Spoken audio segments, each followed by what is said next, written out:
Hello and welcome to FatbossTV. Today we're back around from another set of raid testing on the Warlords of Draenor Beta, and we're back with Oregorger on Heroic in the Blackrock Foundry. Yes, this boss is very interesting. It's got a very cool room. It's like a kind of storage room with all these crates, and it's got all this ore, and it's like a bit mazy. It's got all these corridors, and it's really cool. The way he interacts with the room as well. It's not just like, oh, here's a room. It's like the boss is actually doing stuff with the room. It's actually important to the boss like fight itself. So I think overall it's a very cool looking and a very cool encounter itself. Now Oregorger himself is considered an optional boss within this instance, and he is listed as the second boss within the dungeon journal. So this guy will probably work like how Razor and Ignatius work in Ulduar. So you don't have to kill him, although you probably will. This is probably going to be the second boss you will kill once this instance does hit live. And like Alex said, Oregorger is in the Blackrock Foundry storage room. He's here, he's eating all the Blackrock ore, which makes me question, why are we killing him? He's kind of slowing down the progression of the Iron Horde. Yeah, it's kind of a good thing, really. Yeah. We should go down there and feed him some more. But obviously he has some purples on him, and we want the purples so we can kill everyone else. So we're going to kill him anyway. So this fight is a two-phase fight. The boss always does start in phase 1, surprise, surprise. And phase 2 will trigger once the boss has reached 0 mana. And then, of course, once phase 2 is over, he'll go back into phase 1, and he'll just switch between them over and over again. Now in phase 1 the boss has 4 mechanics, and every time he uses one of these mechanics his mana will go down. And the first mechanic we're going to look at is Acid Torrent. Now this will just spray a cone of acid, which will do a large amount of physical damage to the closest target. So that closest target you'll want to be your tank. Yeah. And then after the tank is hit by this ability, it will then do large amount of nature damage to the entire raid. Now, this amount of damage can actually be reduced by the closest target total damage mitigation active when the ability actually comes in. So the way this works really is that the tank will get hit by a large amount, and then the rest of your raid will be hit by a large amount. However, depending on how much damage reduction the tank had for the first large amount, will affect how much damage the rest of your raid takes. So say that your tank had a 50% damage reduction, that means that the raid will also take 50% less damage from this ability. But if the tank didn't use any damage reduction, well, you're going to get hit very hard. Yes. Also to note about this ability is that when it does hit the tank, it also increases the amount of damage that the tank will take from this ability by a very large amount. So the idea is that the tank only gets hit by this ability once, then the other tank will move closer than that tank, so then that tank gets hit by it instead. Then by the time the third Acid Torrent comes round, the first tank can then go and take it again, because the duration of the debuff to the consistency of the spell coming out is enough for the debuff to actually drop. So taunt on 1. Essentially. Yeah, basically taunt on 1.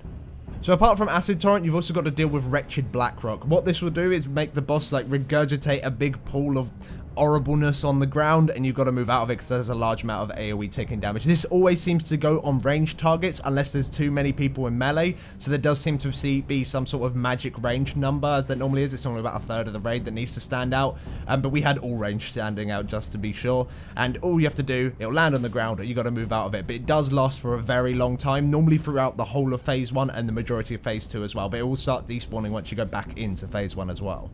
And this is the main reason why we are stacked up, because these pools can become a little bit of a problem in phase 2 if they're like in areas of the room where you don't want them to be. So the whole raid stays stacked up at this point. Also because there's so much AoE damage going out, it like makes it a lot easier to heal people, because you can just throw a load of ground effects down just to heal people up. But yeah, that was the way that we decided to deal with this ability. And the other AoE ability that's hitting the raid is something called Blackrock Barrage. This is just a cast that, if successful, will just do AoE damage to every single player in the raid. However, it can be interrupted.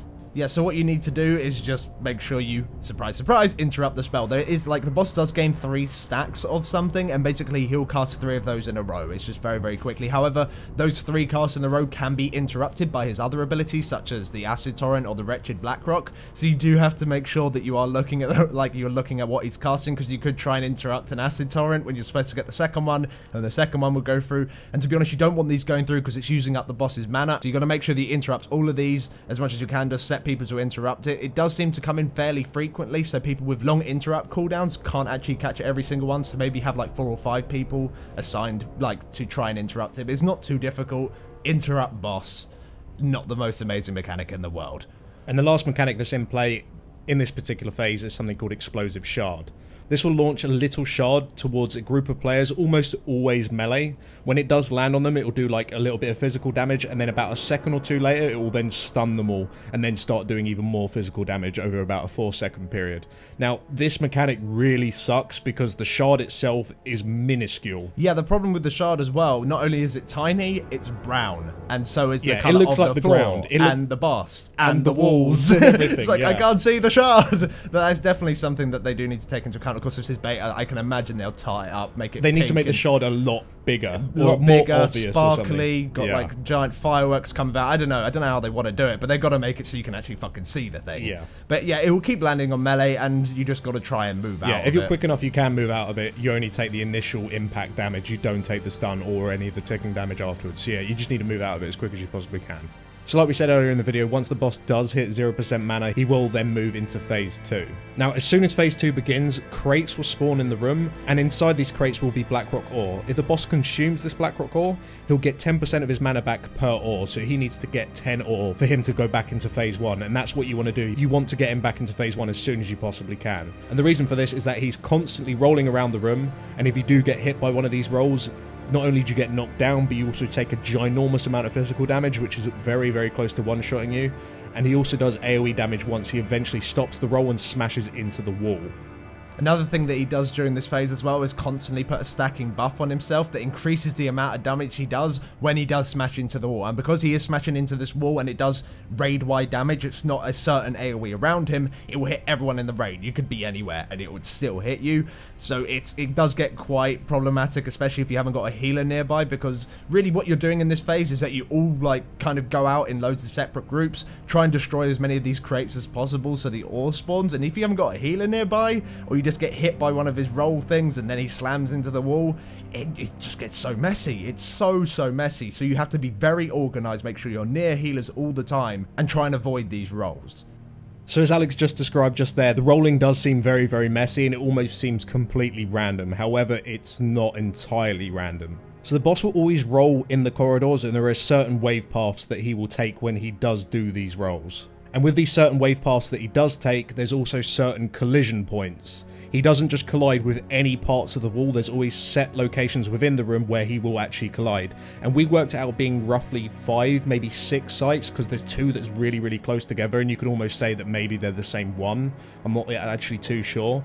But he does have these set collision sites. And when he does eventually reach those sites, he then always has the option to go down 3 routes. However, one of the routes is the route which he's just taken, which he will never go back on himself. The entire time that we did this testing, we probably was in phase 2 maybe 20 times, something like that. He never went back on himself. As soon as he does reach a site, he'll always go down the 2 other available routes to him, which is almost always left or right. And there's no real way of predicting whether he is going to go left or right, or route 1 or route 2, however you want to describe it. But he does give you a 2 or 3 second grace period, where he'll face the direction where he's about to go, giving you enough time to react and to move into the opposite direction. So the best way to deal with this rolling mechanic is to stand very, very close to the collision sites. And because this video is only just a preview and the collision sites may change, we're not going to show you the exact collision sites, but you guys can get the idea at least. If you stand near to where he's going to slam his face, if you stand relatively near, not so close that you actually get hit, but close enough so that when he does finish his slam, does reposition himself, you have enough time to move away from him. And that's really the best way to do it. Now, there are some theories going around about which way he will pick and how to actually manipulate him to go in those ways. And one of those is how much ore would be on that route that he would take. Like, if there is more ore on the ground, he will go that way. We weren't able to say 100% whether that was true or not. It did seem to be a bit like, yeah, I'm just going to do what I want.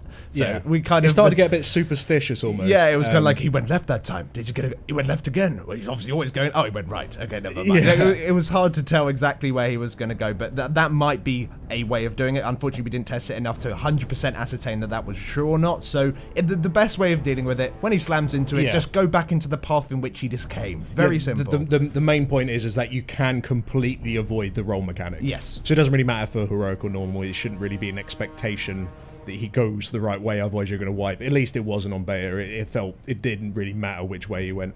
But eventually, after he has collected all the ore, and hopefully he's done that in a relatively quick time because of the hunger dive mechanic that makes it so his collisions just do more and more damage, which stacks up.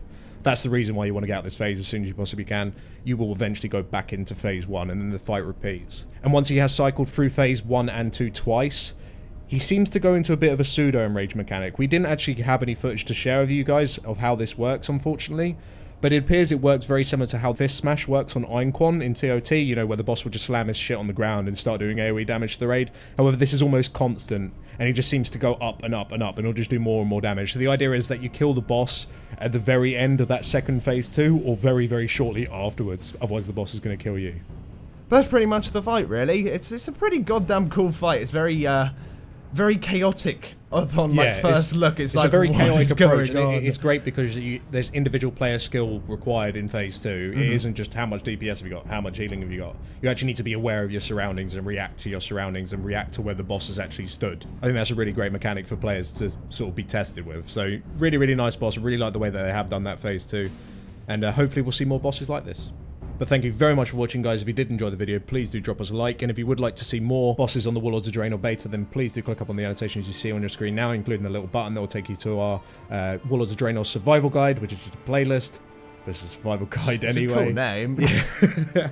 But thank you very much for watching, guys, and we'll see you next time. Thanks for watching.